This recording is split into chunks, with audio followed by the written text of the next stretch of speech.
আজকের ক্লাসের পক্ষ থেকে তোমাদের সবাইকে স্বাগতম জানাচ্ছি। আজকে আমরা যে টপিকটা পড়বো সেটা বেসিক্যালি এসএসসি এবং এইচএসসি দুটোর জন্য ইম্পর্টেন্ট। বাট আমি এই ভিডিওটা বানাচ্ছি বিশেষ করে এসএসসি পরীক্ষার্থীদের জন্য, যেহেতু সামনে তোমাদের প্রি টেস্ট এক্সাম চলতেছে এবং এটা কিন্তু যারা ক্লাস 9-এ তারাও কিন্তু এই ভিডিওটা দেখতে পারবে। তো আজকে যে টপিকটা নিয়ে আমরা আলোচনা করব সেই টপিকটা হচ্ছে, আমরা ক্লাস 9-10 একটা কথা বলে আসছি, সেটা হচ্ছে উপশক্তি স্তরগুলোকে অরবিটাল বলা হয়। এখন উপশক্তি স্তর কি আসলেই অরবিটাল? তোমাদের কি মনে হয় যে উপশক্তি স্তর কি আমার আসলেই অরবিটাল? তো এই জিনিসটাই আজকে আমরা এখানে ক্লিয়ার করব। আজকে আমাদের মেইন টপিকে যে বিষয়টা থাকবে সেটা হচ্ছে বেসিক্যালি উপশক্তি স্তরকে কি আমরা আদৌ অরবিটাল বলতে পারি?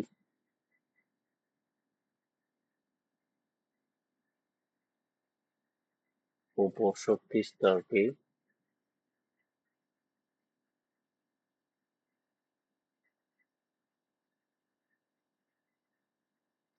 আদৌ অরবিটাল? তো এটা জানার জন্য বেসিক্যালি আমাদেরকে একটা বিষয় সম্পর্কে জানতে হবে, সেটার নাম হচ্ছে বেসিক্যালি কোয়ান্টাম সংখ্যা। কি সংখ্যা? কোয়ান্টাম সংখ্যা। তাহলে চলো আমরা দেরি না করে সরাসরি কোয়ান্টাম সংখ্যা জিনিসটা আলোচনা করি। তাহলে এখন কোয়ান্টাম সংখ্যা এই জিনিসটা আসলে কি দাঁড়াচ্ছে? কোয়ান্টাম সংখ্যা বলতে আসলে যে জিনিসটা আমরা বুঝতে পারি, এটাকে আমি নাম দিই আসলে ইলেকট্রনের জিপিএস।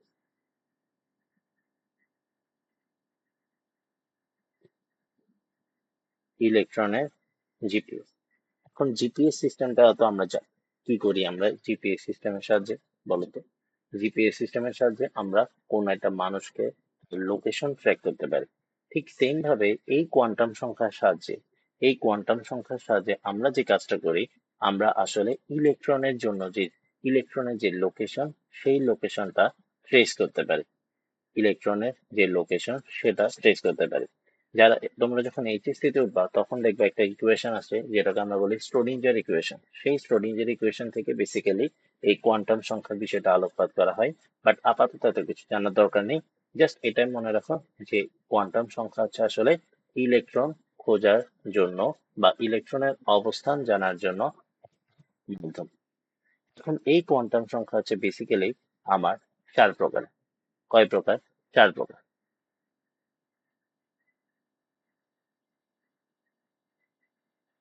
4 প্রকার। সেই 4 প্রকারগুলো কি? সেই 4 প্রকারগুলোর মধ্যে ফার্স্ট আমরা যেটা পড়বো সেটা নাম্বার হচ্ছে আমার প্রধান কোয়ান্টাম সংখ্যা। কি কোয়ান্টাম সংখ্যা? প্রধান কোয়ান্টাম সংখ্যা। আর 2 নাম্বারটা হচ্ছে আমার সহকারী কোয়ান্টাম সংখ্যা। সহকারী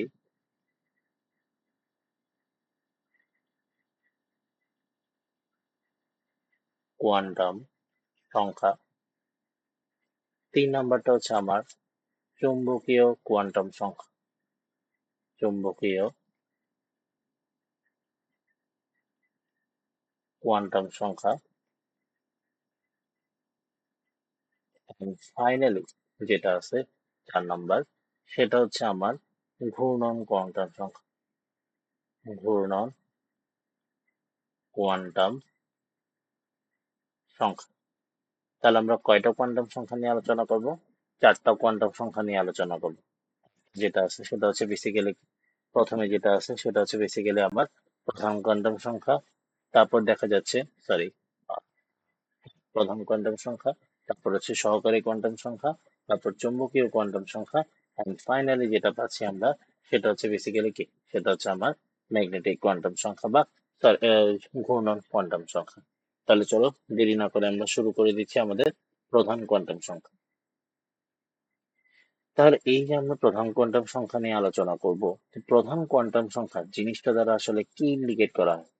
প্রধান কোয়ান্টাম সংখ্যা দ্বারা আসলে যেটা ইন্ডিকেট করা হয়, আমরা যদি খেয়াল করি বোর পরমাণু মডেলেশন আমরা দেখেছিলাম যে আসলে ইলেকট্রন কি করে, কয়েকটা নির্দিষ্ট ব্যাসার্ধের অনুমোদিত কক্ষপথে ঘুরে। তাহলে এই যে নির্দিষ্ট ব্যাসার্ধের অনুমোদিত কক্ষপথ, তাহলে এই কক্ষপথ বা শক্তি স্তরে আমার নির্দেশ করে থাকে প্রধান কোয়ান্টাম সংখ্যা। কক্ষপথ বা শক্তি স্তর নির্দেশ করে, কক্ষপথ বা শক্তি স্তর নির্দেশ করে।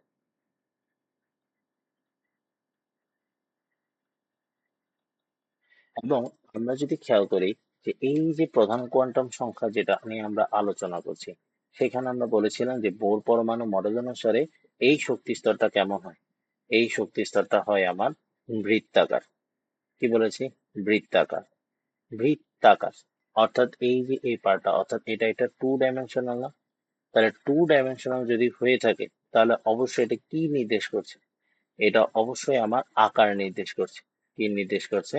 আকার নির্দেশ করে থাকে।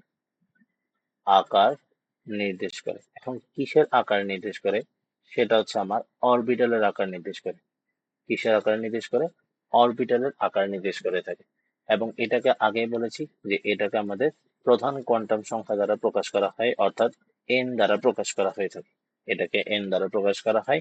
এবং আমরা সবাই জানি এন ইজ ইকুয়াল টু 1 হলে সেটা হয় কে প্রধান শেল বা কে শেল। আর ঠিক সেম ভাবে এন ইজ ইকুয়াল টু যদি আমার 2 হয় তাহলে সেটা হচ্ছে আমার এল শেল। ঠিক সেম ভাবে আমরা যদি বলি যে এন ইজ ইকুয়াল টু আমার এন ইজ ইকুয়াল টু যদি আমার 3 হয় তাহলে সেটা সেটা হবে আমার, এটা হচ্ছে এম শেল। এভাবে। এখন এখানে আরেকটা বিষয় আমরা এখান থেকে আলোকপাত করতে পারি। সেটা কি? সেটা হচ্ছে আমরা, তোমরা যখন উচ্চতর শ্রেণীতে যাবা তখন দেখবা যে এন এর মান যত বাড়বে, ঠিক আছে, তোমরা যখন দেখবা যে এন এর মান যত বাড়তে থাকবে তখন আমার দুইটা বিষয় বাড়ে। কয়টা বিষয় বাড়ে? দুইটা বিষয় বাড়ে। একটা হচ্ছে এন এর মান যদি বাড়ে, অর্থাৎ এই যে এন এর মানও যদি বাড়ে, তখন আমরা এটা লিখতে পারি যে আমার কক্ষপথের ব্যাসার্ধ অর্থাৎ আর, এই আরও বাড়বে এবং তার সাথে ওই কক্ষপথে বিদ্যমান যে ইলেকট্রনের শক্তি, সেই শক্তির পরিমাণটাও বাড়বে। তাহলে এন এর মান যতই বাড়বে ততই কি হতে থাকবে? কক্ষপথে যেমন বাড়বে ঠিক সেম ভাবে আমার অবশ্যই শক্তি স্তরটাও কিন্তু কি হতে থাকবে? বাড়তে থাকবে। এটা আমরা লিখতে পারি। ঠিক আছে, এখন এই জিনিসটা কিভাবে আসলে প্রুফ হয় এটা ইন্টারে আলোচনা করা হয় বা এইচএসসি তে আলোচনা করা হয়, বাট তোমরা এতটুকু বিষয় জেনে রাখো, জাস্ট প্রধান কোয়ান্টাম সংখ্যা কি কি নির্দেশ করে? কক্ষপথ বা শক্তি স্তর। একে তো যেটা নির্দেশ করবে সেটা হচ্ছে কক্ষপথ, অথবা তোমার নির্দেশ করবে যেটা সেটা হচ্ছে বেসিক্যালি শক্তি স্তর। এবং এটা আমরা সবাই জানি যে এই প্রধান প্রধান কক্ষপথ বা প্রধান কোয়ান্টাম সংখ্যাকে অবশ্যই কি দ্বারা প্রকাশ করা হয়? এটা দ্বারা, এটাকে অবশ্যই অবশ্যই অবশ্যই এন দ্বারা প্রকাশ করা হয়ে থাকে। এবং দেখা যাচ্ছে যেটা সেটা হচ্ছে কিসের এটা আকার নির্দেশ করে থাকে? এটা কিসের আকার নির্দেশ করে? অরবিটালের আকার নির্দেশ করে। কিসের আকার? অরবিটালের আকার নির্দেশ করে থাকে। এবং এন ইজ ইকুয়াল টু 1 হলে K shell, N is equal to 2 হলে L, N is equal to 3 হলে এম শেল, এভাবে ডিফাইন করা হয়। এরপরে চলে আসে আমাদের নেক্সট টপিক, যেটা হচ্ছে সহকারী কোয়ান্টাম সংখ্যা। সহকারী কোয়ান্টাম সংখ্যা আসলে কি? সহকারী কোয়ান্টাম সংখ্যা হচ্ছে বেসিক্যালি, সহকারী কোয়ান্টাম সংখ্যা হচ্ছে বেসিক্যালি আমরা জানি যেটা সেটা হচ্ছে এরা উপশক্তি স্তরকে নির্দেশ করে। কি নির্দেশ করে? তোমার উপশক্তি স্তরকে নির্দেশ করে। এখন উপশক্তি স্তর জিনিসটা আসলে কি? উপশক্তি স্তর নির্দেশ করে।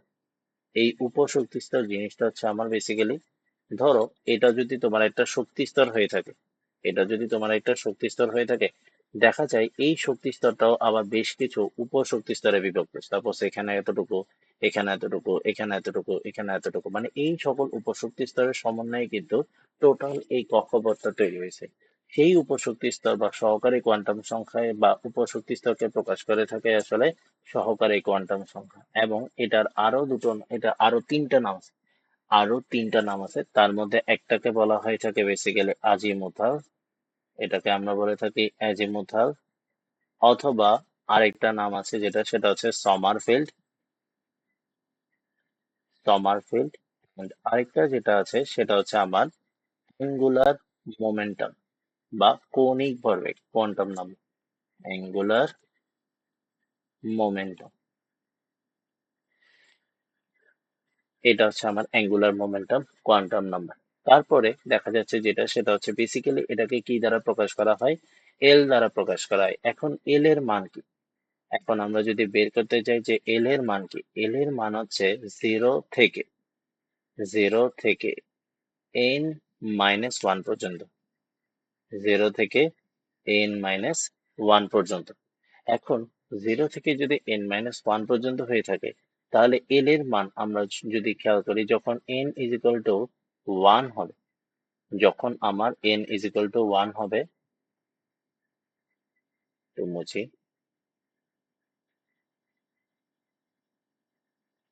যখন আমার দেখা যাচ্ছে যেটা সেটা হচ্ছে এন ইজ ইকুয়াল টু যদি 1 হয়, তাহলে দেখা যাচ্ছে এল ইজ ইকুয়াল টু হচ্ছে আমার 0। আবার এন ইজ ইকুয়াল টু যদি আমার 2 হয়, তখন দেখা যাচ্ছে এল ইজ ইকুয়াল টু হচ্ছে আমার 0,1। আবার দেখা যাচ্ছে যেটা সেটা হচ্ছে যে এন ইজ ইকুয়াল টু যদি আমার 3 হয়, তাহলে সেক্ষেত্রে কি হবে? তাহলে সেক্ষেত্রে হবে 0,1,2। আর n ইজ ইকুয়াল টু যদি 4 হয়, তখন এল এর মান সেটা হবে, সেটা হচ্ছে 0, 1, 2, 3।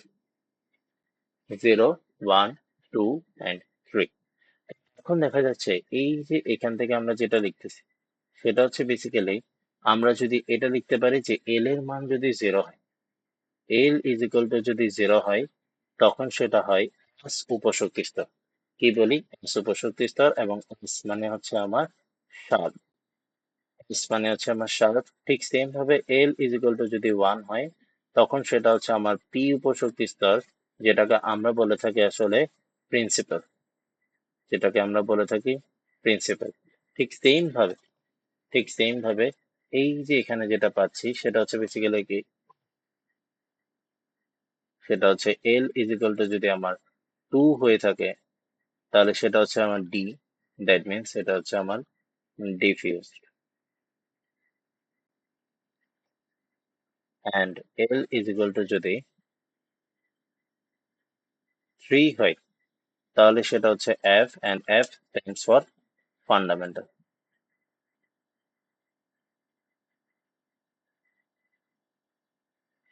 F stands for fundamental। এবং এখানে যে টপিকটা একটু ইম্পর্টেন্ট সেটা হচ্ছে, আমরা একটু যদি আলোচনা করতে যাই, তাহলে সেক্ষেত্রে কি আসবে আসলে, এখানে আমার এই পার্টটা কিন্তু অনেক বেশি ইম্পর্টেন্ট। এই পার্টটা আমার অনেক বেশি ইম্পর্টেন্ট। তাহলে আমরা আবার যদি বলি যে সহকারী কোয়ান্টাম সংখ্যা আসলে কি বোঝাচ্ছে, সহকারী কোয়ান্টাম সংখ্যা হচ্ছে বেসিক্যালি আমার ফার্স্ট উপশক্তি স্তর নির্দেশ করে। উপশক্তি স্তর জিনিসটা কি, আসলে প্রত্যেকটা প্রধান শক্তি স্তর বেশ কয়েকটা উপশক্তি স্তরে বিভক্ত থাকে, আর সেই উপশক্তি স্তরগুলোকে প্রকাশ করার জন্য সহকারী কোয়ান্টাম সংখ্যা, যেটাকে আমরা এল দ্বারা প্রকাশ করে থাকি। এটার কয়টা নাম? 3টা নাম। একটা হচ্ছে অ্যাজিমুথাল, এটা আসলে সহকারীরই ইংরেজি নাম এটা। আর ঠিক সেম ভাবে আরেকটা হচ্ছে সমারফিল্ড। কেন সমারফিল্ড? কারণ আবিষ্কারক হচ্ছে সমারফিল্ড। আর হচ্ছে আমার অ্যাঙ্গুলার মোমেন্টাম বা কৌণিক ভরবেগ। উচ্চতর শ্রেণীতে জানতে পারবা যে আসলে এই সহকারী কোয়ান্টাম সংখ্যা দ্বারা অ্যাঙ্গুলার মোমেন্টামও কাউন্ট করা হয়। এবং তোমরা এটাও জানো যে এই যে এল এর মান, এই এল এর মান হচ্ছে আমার 0 থেকে n-1 পর্যন্ত। যেখানে দেখা যাচ্ছে n এর মান যদি 0 হয়, তখন এল এর মান, n এর মান যদি 1 হয়, তখন এল এর মান হচ্ছে 0। যখন n এর মান 2 হবে, 0, 1 এভাবে। এবং l ইজ ইকুয়াল টু 0 হলে s, l is equal to 1 হলে p, l is equal to 2 হলে d, এবং l ইজ ইকুয়াল টু 3 হলে সেটা হচ্ছে f এবং ফান্ডামেন্টাল। তাহলে এটা হচ্ছে আমার উপশক্তি স্তর। এবং তোমরা এই লাইনটাই পড়ে আসছিলে যে উপশক্তি স্তর আর অরবিটাল জিনিসটা সেম, অর্থাৎ উপশক্তি স্তরকে অরবিটাল বলা হয়। বাট এখন আমি দেখাবো যে না, উপশক্তি স্তর আর অরবিটাল কমপ্লিটলি ডিফারেন্ট। তার জন্য আমাদেরকে আরেকটা কোয়ান্টাম সংখ্যা পড়তে হবে, এবং সেটা হচ্ছে আমার চৌম্বকীয় কোয়ান্টাম সংখ্যা। সেটা হচ্ছে আমার চৌম্বকীয় কোয়ান্টাম সংখ্যা। তোমরা এখনো ফিজিক্সের মধ্যে হয়তো তড়িৎ ক্ষেত্র বা চৌম্বক ক্ষেত্র এই জিনিসটার সাথে পরিচিত নও, তো তাও আমি বলবো চৌম্বক ক্ষেত্র জিনিসটা হচ্ছে বেসিক্যালি, সেটা হচ্ছে, ওয়েট এ মিনিট, হ্যাঁ, চৌম্বক ক্ষেত্র যে জিনিসটা আছে সেটাকে আমরা আসলে এম দ্বারা প্রকাশ করে থাকি। কি দ্বারা প্রকাশ করে থাকি? সেটাকে হচ্ছে বেসিক্যালি এম দ্বারা প্রকাশ করি। জিনিসটা হচ্ছে এরকম, আমরা দেখলাম যে প্রত্যেকটা প্রধান শক্তি স্তর বেশ কয়েকটা উপশক্তি স্তরে বিভক্ত থাকে। এই যে প্রতিটি প্রধান শক্তি স্তর বেশ কয়েকটা উপশক্তি স্তরে বিভক্ত থাকে। এখন এই উপশক্তি স্তরগুলোকে যদি আমি চৌম্বক ক্ষেত্রের মধ্য দিয়ে নিই, উপশক্তি স্তরকে যদি আমি অবশ্যই চৌম্বক ক্ষেত্রের মধ্য দিয়ে যদি নিয়ে যাই, তাহলে সেই ক্ষেত্রে আমার কি দ্বারা, উপশক্তি স্তরকে যখন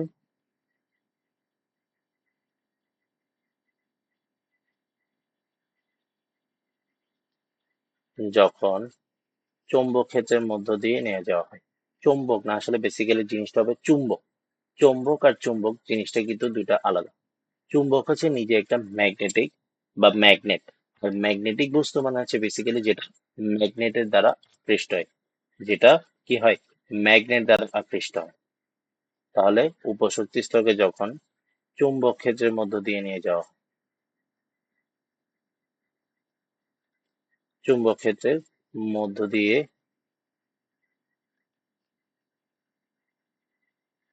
নিয়ে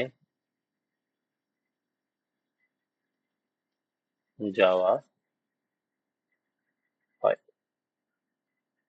উপশক্তি স্তরকে যখন কি করা হয়, চুম্বক ক্ষেত্রের মধ্য দিয়ে নিয়ে যাওয়া হয়। এবং এখানে আমরা যদি খেয়াল করি, এদেরকে কি দ্বারা প্রকাশ করা হয়, এম, এবং এম স্ট্যান্ডস ফর কি, ম্যাগনেটিক। এখন এল এর মানটা যেমন এন এর উপরে নির্ভরশীল, ঠিক সেম ভাবে কিন্তু অবশ্যই এখানে যে এম এর মান, সেই এম এর মানটাও কিসের উপর নির্ভরশীল, এল এর উপরে নির্ভরশীল। তাহলে আমি এখান থেকে লিখতে পারি যে এম এর মান কত, এম এর মান হচ্ছে মাইনাস এল থেকে, মাইনাস এল থেকে শূন্য সহ, শূন্য সহ প্লাস এল পর্যন্ত, কি পর্যন্ত, প্লাস এল পর্যন্ত। তাহলে এখন দেখো, ওইটা আমরা পেয়েছিলাম উপশক্তি স্তর নির্দেশ করে, তাহলে এটা কি নির্দেশ করবে, এটাই নির্দেশ করবে আমার অরবিটাল। এটা কি নির্দেশ করবে, অরবিটাল নির্দেশ করবে। তাহলে এটা অবশ্যই অরবিটাল নির্দেশ করবে।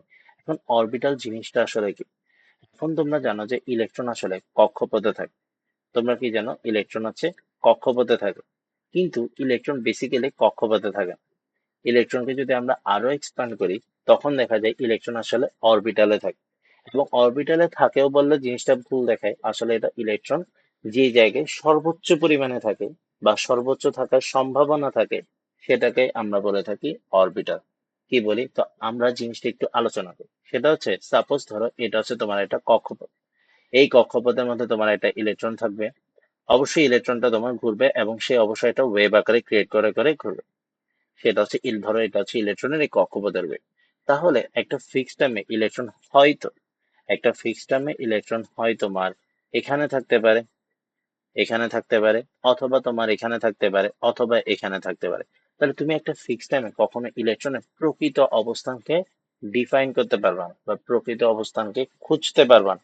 তুমি জিনিসটা কোথায় কি পাবা, তুমি পাবা হয় এখানে প্রবাবিলিটি, তুমি বলতে পারবা হ্যাঁ আমার এখানে ইলেকট্রন থাকতে পারে, এখানে ইলেকট্রন থাকতে পারে, এখানে ইলেকট্রন থাকতে পারে। তাহলে জিনিসটা কি দাঁড়াচ্ছে, আমরা কখনোই কিন্তু ইলেকট্রনের প্রকৃত অবস্থান ডিফাইন করতে পারি না। আমরা জাস্ট ইলেকট্রন পাওয়ার যে প্রবাবিলিটি বা সম্ভাবনা, ওটাই ডিফাইন করি।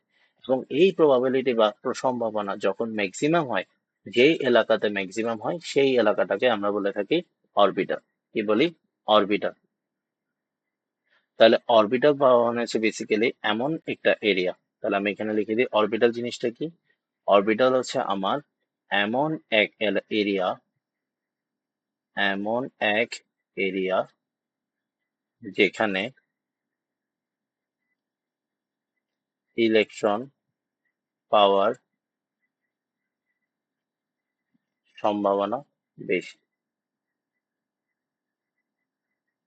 ইলেকট্রন পাওয়ার সম্ভাবনা কি হয়, বেশি।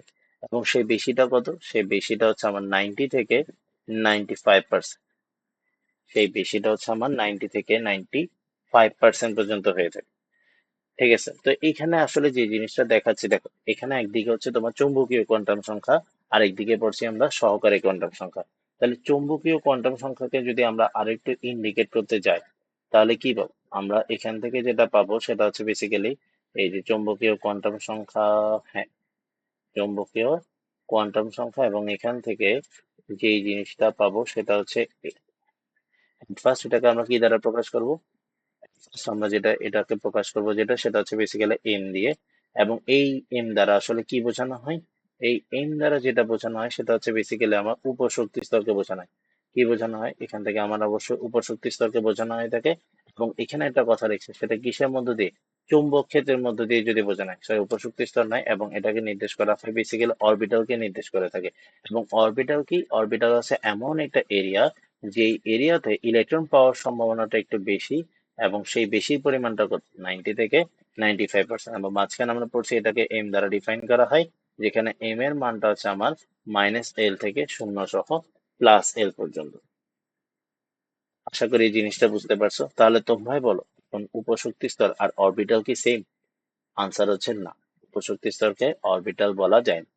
এখন যেহেতু তিনটা কোয়ান্টাম সংখ্যা, অর্থাৎ প্রধান কোয়ান্টাম সংখ্যা, সহকারী কোয়ান্টাম সংখ্যা, চৌম্বকীয় কোয়ান্টাম সংখ্যা পড়ে ফেলছো, তাহলে আর একটাই কোয়ান্টাম সংখ্যা বাকি থাকে, সেটা হচ্ছে তোমার ঘূর্ণন কোয়ান্টাম সংখ্যা, বা যেটাকে আমরা বলে থাকি স্পিন কোয়ান্টাম সংখ্যা। এবং এই স্পিন কোয়ান্টাম সংখ্যা যেটা আছে, এই স্পিন কোয়ান্টাম সংখ্যাকে আমরা s দ্বারা ডিফাইন করি। সরি, এটাকে আমরা কি দ্বারা ডিফাইন করি, সেটা হচ্ছে আমরা s দ্বারা ডিফাইন করে থাকি।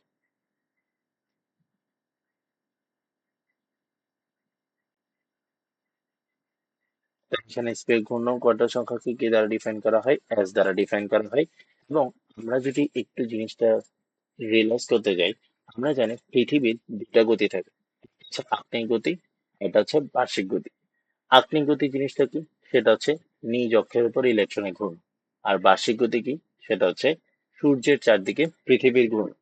ঠিক সেম ভাবেও ইলেকট্রনেরও কিন্তু দুটা গতি থাকে, একটা হচ্ছে ও নিউক্লিয়াসের চারদিকে ঘুরে, এবং এটা হচ্ছে ইলেকট্রনও কিন্তু নিজ অক্ষের উপর ঘুরে। এই যে নিজ অক্ষের উপর ইলেকট্রনের ঘূর্ণন, ওটাকে প্রকাশ করার জন্য যে কোয়ান্টাম সংখ্যা ব্যবহার করি, সেটা হচ্ছে ঘূর্ণন কোয়ান্টাম সংখ্যা। এটাকে আমরা লিখতে পারি spin quantum number. Spin quantum number, spin quantum number. এবং এখান থেকে অবশ্য তাহলে আমরা কি বলতে পারি, আমরা এটা বলতে পারি যে নিজ অক্ষের উপর ইলেকট্রনের ঘূর্ণন ইন্ডিকেট করে। নিজ অক্ষের উপর ইলেকট্রনের ঘূর্ণন নির্দেশ করে। এখন ইলেকট্রনের এই ঘূর্ণনটা দুই টাইপের হইতে পারে।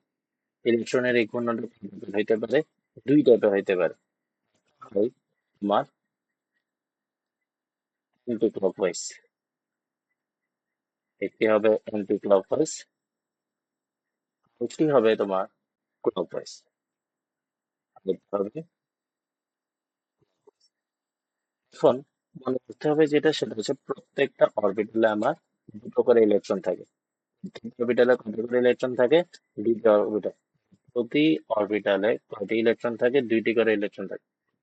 অরবিটালে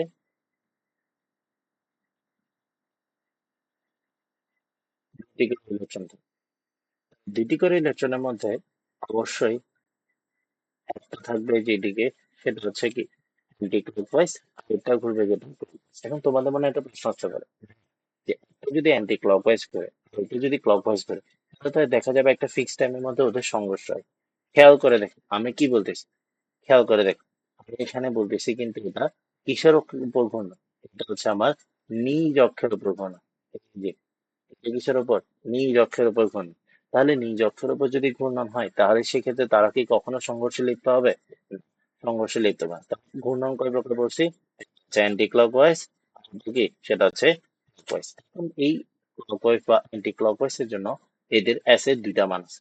ঠিক আছে, এমনটা না যে এটা ফিক্সড, বাট এটা বলতে পারো একটা যদি পজিটিভ হয়, আর এটা তোমার কি হবে, পজিটিভ হলে আর এটা তোমার নেগেটিভ হবে। তো এটার জন্য তুমি বলতে পারো এটার জন্য তুমি বলতে পারো এবং এই মানগুলো কত আসবে, এই মানগুলো আসবে আমার, এটা হচ্ছে হচ্ছে আমার প্লাস হাফ, আর এটা হচ্ছে তোমার মাইনাস। এবং হিসাব মতে যে এটা প্লাস হাফ দিতে হবে, এটা মাইনাস হাফ দিতে হবে, এমন কোনো কথা নেই। এখানে তুমি একটাকে পজিটিভ আর একটাকে নেগেটিভ, এইভাবে তুমি ডিফাইন করতে পারো। আশা করি জিনিসটা বুঝতে পারছি। আমি জিনিসগুলো আবার ওভারঅল একটু সামারি করি। সেটা হচ্ছে কোয়ান্টাম সংখ্যা কি, কোয়ান্টাম সংখ্যা হচ্ছে আসলে বেসিক্যালি আমার ইলেকট্রনের জিপিএস বলি আমরা। ইলেকট্রনের কি, ইলেকট্রনের যে জিপিএস, অর্থাৎ এখানে দেখা যাচ্ছে ইলেকট্রনের যে জিপিএসটা আছে, সেটা হচ্ছে বেসিক্যালি আমরা বলতে পারি যে ইলেকট্রন খোঁজার জন্য আমরা আসলে যে টার্মটা ইউজ করি, সেটা হচ্ছে আমার কোয়ান্টাম সংখ্যা। এটা কয় প্রকারের, এটা হচ্ছে বেসিক্যালি আমার চার প্রকারের। সেই চার প্রকারের মধ্যে এগুলো কি কি আছে, একটা হচ্ছে বেসিক্যালি চার প্রকারের মধ্যে প্রথমে আছে যেটা, সেটা হচ্ছে প্রধান কোয়ান্টাম সংখ্যা। দেন হচ্ছে আমার যেটা, সেটা হচ্ছে সহকারী কোয়ান্টাম সংখ্যা। তারপর যেটা আছে চুম্বকীয় কোয়ান্টাম সংখ্যা, এন্ড ফাইনালি আছে যেটা, সেটা হচ্ছে বেসিক্যালি ঘূর্ণন কোয়ান্টাম সংখ্যা। এরপর আমরা প্রধান কোয়ান্টাম সংখ্যা নিয়ে পড়লাম, যেটা আসলে কক্ষপথ বা শক্তি স্তরকে নির্দেশ করে। এবং কক্ষপথ বা শক্তি স্তর যেটা আমরা যদি খেয়াল করি, এটা কি ছিল, আমার বৃত্তাকার ছিল। বৃত্তাকার থাকার কারণে এটা আসলে কি নির্দেশ করতেছে, আমার আসলে নির্দেশ করতেছে কিসের আকার, অরবিটালের আকার। এবং n ইজ ইকুয়াল টু যদি আমার 1 হয়ে থাকে, সেক্ষেত্রে আমরা দেখছি সেটা ছিল কে শেল, 2 হলে এল শেল, 3 হলে এম শেল, যেগুলো। এবং এখানে সব থেকে মোস্ট ইম্পর্টেন্ট পয়েন্ট সেটা হচ্ছে n এর মান যত বাড়তে থাকবে, দেখো প্রথম কক্ষপথের তুলনায় দ্বিতীয় কক্ষপথের অবশ্যই ব্যাসার্ধতা একটু বেশি, দ্বিতীয় কক্ষপথ থেকে তৃতীয় কক্ষপথের ব্যাসার্ধতা একটু বেশি। এবং এখান থেকে দেখা যায় যে শক্তি স্তরের শক্তির পরিমাণটাও কিন্তু একটু বেশি হয়ে থাকে। এরপর আসি সহকারী কোয়ান্টাম সংখ্যা, যেটা আসলে আমার উপশক্তি স্তরকে নির্দেশ করে। উপশক্তি স্তর জিনিসটা কি? আসলে প্রত্যেকটা শক্তি স্তর হচ্ছে বেশ কয়েকটা উপশক্তি স্তরে বিভক্ত। সেই উপশক্তি স্তরকে প্রকাশ করার জন্য আমরা সহকারী কোয়ান্টাম সংখ্যা ইউজ করি। এবং এটার তিনটা নাম, একটা হচ্ছে অ্যাজিমুথাল, এটা হচ্ছে সমারফিল্ড, আর এটা হচ্ছে অ্যাঙ্গুলার মোমেন্টাম। কেন অ্যাঙ্গুলার মোমেন্টাম? কারণ এটার সাহায্যে কৌণিক ভরবেগও নির্ণয় করা যায়। এবং এল এর মানটা এন এর মানের উপরে নির্ভরশীল, that's why L is equal to হচ্ছে এন মাইনাস ওয়ান, অর্থাৎ 0 থেকে এন মাইনাস ওয়ান পর্যন্ত। এবং এল এর চারটা মান 0, 1, 2, 3 হলে তখন উপশক্তি স্তরগুলো হয়, একটা হচ্ছে এস, পি, ডি। এরপর চলে আসলাম আমরা চৌম্বকীয় কোয়ান্টাম সংখ্যায়। সেই চৌম্বকীয় কোয়ান্টাম সংখ্যা বলতে বলা হয় উপশক্তি স্তরকে যখন আমরা চৌম্বক ক্ষেত্রের মধ্যে দিয়ে নিয়ে যাব, তখন দেখা যায় সেই উপশক্তি স্তরগুলো আরো ছোট ছোট ভাগে ভাগ হয়, সেগুলোকে আমরা বলে থাকি আসলে অরবিটাল। আমরা এখনো পর্যন্ত এটা দেখলাম যে ইলেকট্রন হচ্ছে আসলে অরবিটালে থাকে, এবং প্রত্যেকটা অরবিটালে ইলেকট্রন থাকে কয়টা? দুইটা ইলেকট্রন থাকে। এবং অরবিটাল বা এই চুম্বকীয় কোয়ান্টাম সংখ্যাকে এম দ্বারা প্রকাশ করা হয়। এম এর মান হচ্ছে -L থেকে 0 সহ +L পর্যন্ত। এবং এই অরবিটাল কাকে বলে? এমন একটা এরিয়া যেটা আসলে কি হয়, ইলেকট্রন পাওয়ার সম্ভাবনা থাকে 90 থেকে 95%। এটা হয়তো একটু তোমাদের কঠিন লাগতে পারে, তবে এতটুকু এটা মনে রাখো যে আমরা কখনোই ইলেকট্রনের প্রকৃত অবস্থান নির্ণয় করতে পারি না। আমরা যেটা পারি সেটা হচ্ছে ইলেকট্রন থাকার প্রবাবিলিটি। এবং এটা হচ্ছে আমার ঘূর্ণন কোয়ান্টাম সংখ্যা, যেটা হচ্ছে নিজ অক্ষের উপর ইলেকট্রনের ঘূর্ণন। এবং এটার মানটা হচ্ছে বেসিক্যালি একটা, সেটা হচ্ছে কি, একটা হচ্ছে +12, এটা হচ্ছে -12। তো আশা করি জিনিসগুলো বুঝতে পেরেছো। যদি তোমাদের কোনো সমস্যা থাকে বা তাহলে আমাকে ডিরেক্টলি কমেন্ট করতে পারো, এবং আমি সামনে আরো বিস্তারিত বেশ কিছু ভিডিও নিয়ে তোমাদের সামনে হাজির হবো। Till then, goodbye. আসসালামু আলাইকুম সবাই।